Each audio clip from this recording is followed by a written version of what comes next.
Hey friends, if you encounter the unmountable boot volume blue screen of death error on your Windows computer, then please watch this video.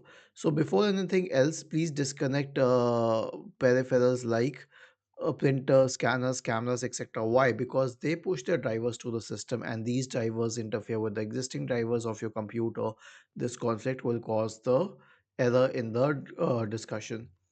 The next one is to repair MBR. Okay, so we have a command for this which is bootrec space forward slash repair BCD. Search for command prompt in the Windows search bar and click on run as administrator. Paste it here and hit enter. Okay, wait, I'll make it smaller. And the next one is to update Windows to the latest version. Right click on the start button and select settings from the menu. Go to the Windows Update tab and click on check for updates. The last solution is an SFC scan. Search for command prompt in the Windows search bar and click on run as administrator.